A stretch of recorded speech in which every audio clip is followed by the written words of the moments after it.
Hi, and welcome to another episode of All Things Considered. Thank you for stopping by. Tonight, I wanted to speak to you about inflation. What causes inflation and who profits from it? Inflation is a measure of the rate of rising prices of goods and services in an economy.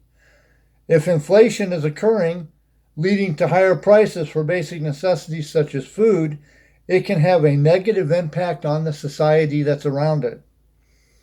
Inflation can occur in nearly any product or service, including the need-based expenses such as housing, food, medical care, utilities, as well as want expenses such as cosmetics, automobiles, and jewelry. Once inflation becomes prevalent throughout an economy, the expectations of further inflation becomes an overriding concern in the consciousness of consumers and businesses alike. The reason I'm mentioning this is because it's happening in Seattle. Inflation, cost of living. They assume that because people are making more money in Seattle, that they can afford to pay more for the products they're buying. For the ones that are making that kind of money, yes, they probably can. But what do you do about the ones that aren't making that kind of money? The people on minimum wage, the people that are on Social Security and SSI, welfare and veterans benefits. What are they supposed to do when you decide to inflate your prices because people are making more money? Food, rent, utilities, those are things that are necessities. Automobiles, for the most part, are now a necessity.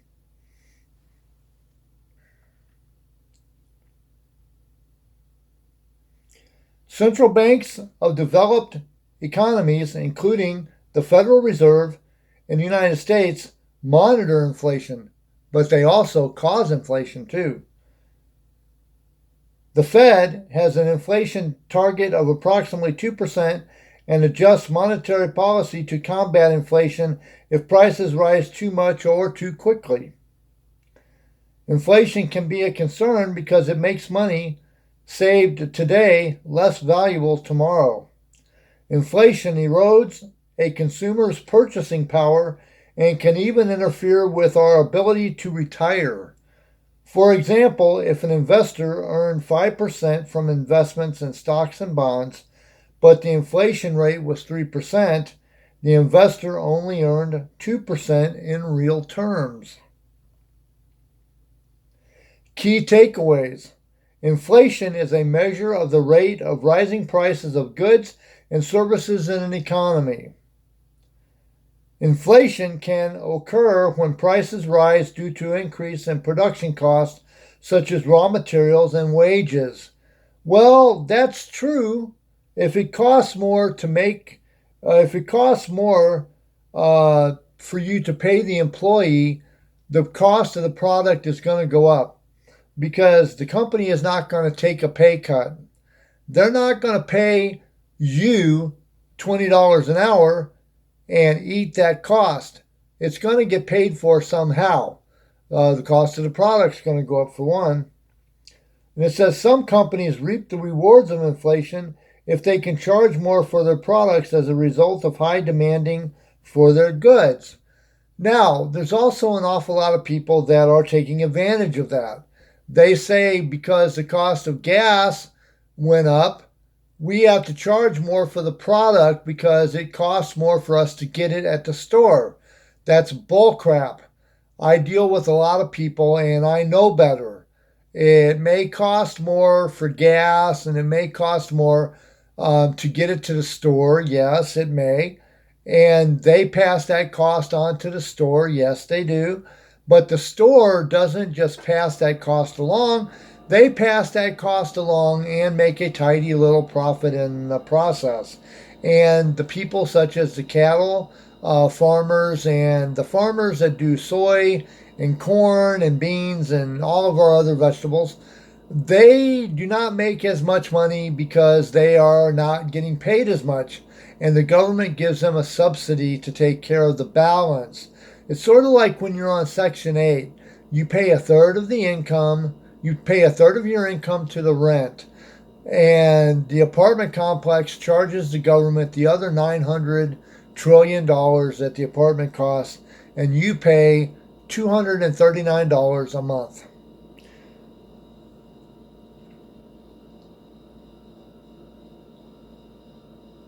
It says here that there's different types of factors behind inflation, different types of inflation, and who benefits from it. That's what they're talking about in this article, which I am reading to you, and I plan on trying to make this as short as I can. What drives up inflation? There are a myriad of factors that can drive prices of inflation in an economy. Typically, inflation results from increase in a production cost or an increase in demand for the product and services. Cost push inflation. Cost push inflation occurs when prices increase due to increase in a production's cost. So they push that cost along to the consumer, such as raw materials and wages. The demand for goods is unchanged while the supply of goods declines due to the higher cost of the production, which means that the people out there are buying less of it because it costs more. Now, I have this question, and I could be wrong here. And if I am, put a comment below and let me know. But when you go to the store and you're buying a gallon of milk for $3.19 a gallon or $4 a gallon, is it really worth that? And we've just been making off like bandits and getting it for like $2 a gallon. How much is the milk actually worth? Really? I mean, our money's not worth anything really now like it was back in the 60s and 70s, and even part of the 80s. Our money was worth more. Now you're buying milk for say $3.19 a gallon. I go to Aldi's. That's where I get my milk, Aldi. Because I was getting it for $2.54 a gallon. I buy 2%, and I buy it in a gallon. I drink a lot of milk, and I drink a lot of water. I drink coffee. I cut off my soda intake, so I don't drink that as much, hardly anymore. But I was getting it for $2.50 for say $2.54 a gallon at Aldi, and another grocery store where I shop at, they jacked the price up to $3.29 a gallon. Well, Aldi is now $3.19 a gallon. That's a 50-cent markup. Do I buy it, or do I let the Jewish side of me come out and say, nope, I'm not buying it, it's too much? It says here, the demand for goods is unchanged while the supply of goods declines due to the higher cost of production. As a result, the added cost of production are passed on to the consumer in the form of higher prices for the finished goods. One of the signs of a possible cost push inflation can be seen in rising commodity prices such as oil and metals, since they're major production inputs. For example, if the price of copper rises, companies that use copper to make their products might increase the prices of their goods. If the demand for the product is independent of the demand for the copper, the business will pass on the higher cost of raw materials to consumers. The result is a higher price for consumers without any change in the demand for the product they're consuming, which makes it cost push inflation. Wages also affect the cost of production and are typically the single biggest expense for businesses. When the economy is performing well and the unemployment rate is low, shortages in labor or workers can occur. Companies, in turn, increase the wages to attract qualified candidates, causing the production costs to rise for that company. If the company raises prices due to the rise in employee wages, cost plus inflation occurs. Natural disasters can also drive prices higher. For example, if a hurricane destroys a crop such as corn, prices can rise across the economy since corn is used in many products. Demand pull inflation. Demand pull inflation can be caused by strong consumer demand for a product or service. When there's a surge in demand for the goods across the economy, prices increase and the result is demand pull inflation. Now, I've had some dealings in this. I've had some experience in this. At the grocery store, they say because they have less beef that they are able to get their hands on, they are charging more for the beef so that way it doesn't run out as quick and more people have a chance to buy it. I say that is bull crap. I say they are charging more because they can, and they are using that as an excuse to get more. Back when the cost of gas started going up pretty high, the cost of beef went up not that long after that. The Oh gosh, this place down in Iowa, and I can't think of the name of it right offhand, but when I do, I'll put it in the description below. It is the Cattlemen's Association. That's what it is. The Cattlemen's Association of Iowa said that when the cost of beef goes up, pork and poultry will take the stress off of the market. Not true. When pork and poultry found out that the cost of beef was going up, they wanted to get their cost also. So they jacked up their cost and they brought it up. Now, a lot of times stores will do sales on things because they're overstocked and they want to get rid of it really quick. Like at my grocery store, which I did not have the coupon for it, they were giving away a free gallon of 2% milk. 1 gallon of 2% milk because they were overstocked and they could not sell them. Well, they put them on sale also, so you got 2 gallons of 2% milk for $2.50 a gallon, or two for $4. No, it's two for $5. Two for $5 when it was normally $3.29 a gallon. So steaks go on sale here at the local store. I've gotten porterhouse steaks. And they were, I crap you not, they had to have been at least that thick, at least that thick. And I saw a T-bone, which I passed on because I didn't have a proper way to cook it, but I saw a T-bone that was probably about that thick. It was about that thick. It was a T-bone steak, and I was going to buy it. The marbling was good, but I passed. But it was $8.89.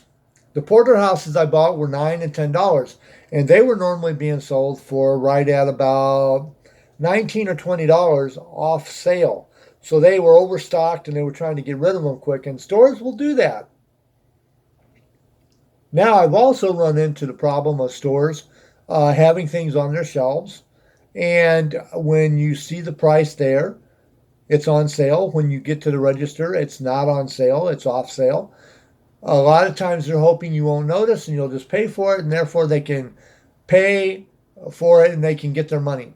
So it's like the ones that notice it's on sale, they'll say something and they sell it on sale. The ones that don't notice, it gets sold at regular price.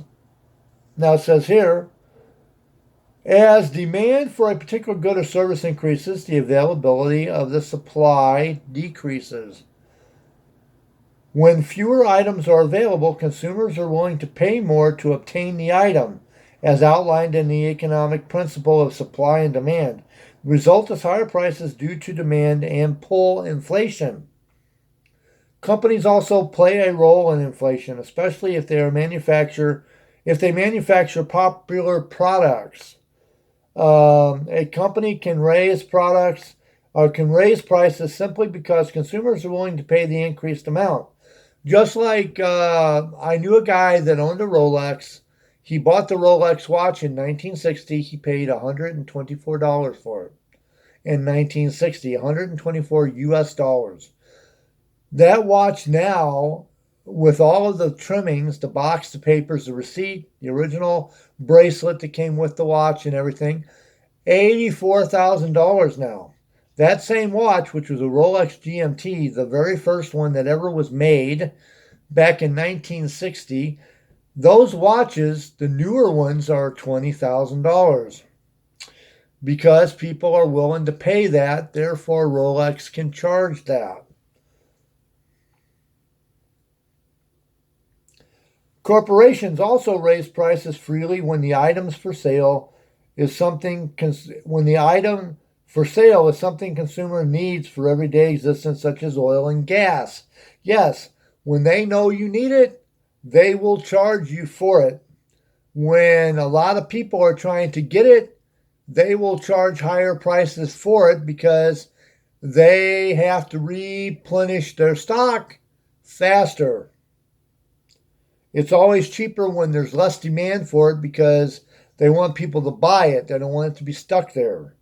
So it's an up and a down. When a lot of people want it, they charge more because they have to replenish it quicker. When there's not a lot of people buying it, they sell it for cheaper because they want to make sure they can get rid of it. The housing market, for example, has been in its ups and downs over the years. If homes are in demand because the economy is experiencing an expansion, home prices will rise. That's what's happening in Seattle. The demand also impacts ancillary products and services that support the housing industry. Construction products such as lumber and steel, as well as nails and rivets used in homes, might also see increases in demand resulting from higher demand for homes, which is true.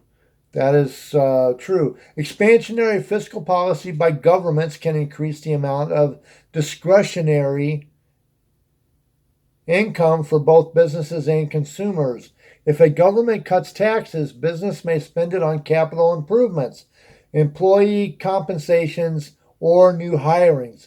I really don't see them when they get a tax cut. I don't really see them giving it to their employees. I really don't. That's the trickle-down theory, and Reagan was able to prove that that don't work. Consumers may purchase more goods as well. The government could also stimulate the economy by increasing spending on infrastructure projects, which is what President Obama wanted to do. He wanted to do infrastructure. And if he wasn't black, and I'm going to be the elephant in the room here, if Obama had not been black and he had been white, even as a Democrat, they would have passed that. They would have passed that infrastructure bill through. Obama wanted to do it, but because Obama was black and the government had no idea how to deal with that, they decided to not help him hardly at all, and then pull in somebody that would erase Obama ever being in office. Sad, but true. And I'm not racist, by the way. I love everybody equally, and I hate everybody equally. Well, I don't say that. I love everybody, but sometimes I hate the things that they do. I'll put it that way. It says here, the result could be an increase in demand for goods and services leading to price increases. Expansionary monetary policy by central banks can lower interest rates. Central banks like the Federal Reserve can lower the cost for the banks to lend, which allows banks to lend more money to businesses and consumers. The increase in money available throughout the economy leads to more spending and demand for goods and services.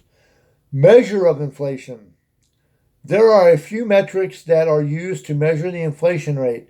One of the most popular is the Consumer Price Index, which measures prices for a basket of goods and services in the economy, including food, cars, education, and recreation. Another measure of inflation is the Producer Price Index, which reports the price changes that affect domestic producers. The PPI measures prices for fuel, farm products, meat and grains, chemical products, and metals. If the price increase that causes the PPI to spike get passed on to the consumer, it will be reflected in the Consumer Price Index. Who benefits from inflation? Well, While consumers experience little benefit from inflation, investors can enjoy a boost if they hold assets in markets affected by inflation. For example, those who invest in energy companies might see a rise in their stock prices if energy prices are rising. Some companies reap the rewards of inflation if they can charge more for their products as a result of a surge in demand for their goods. If the economy is performing well and housing demand is high, home building companies can charge higher prices for selling homes. And that's what's happening in Seattle. Prices are going sky high in homes. It's not so much that the homes are costing more, it's that they know people need them. And you've got these carpetbaggers that come into Seattle that want to sell the houses for way more than what they paid for them. And they're supposed to hold on to the houses for at least 2 years before they can flip them. But they pay the penalty for flipping the house, then they go on to the next house. They pay the penalty for flipping the house. If you can buy a house for 200 grand and sell it for $1 million, come on now. I mean, would you want to pay $1 million for that same house if you were the one buying it? No, you'd want to get it as cheap as you can. So my question is, why would you want to sell it for more? Anyway, this video is going on a little more, but this here gives you a basic idea of inflation, what causes it, who benefits from it and who doesn't, and what makes it tick. If you have anything to add to this video, please put it down in the comments below. I would love to hear about it. If you have an idea for a video that I have not done yet, please put it in the comments below. Down there, that thing that says comments, please put a comment down there. I'd love to talk to you. Also, if you like my videos, please give me a big old thumbs up. If you want to subscribe, hit the subscribe button. It's down there somewhere. You'll find it, I'm sure. I'm going to let you go on this note. Have a good night, Seattle, America, and all points beyond.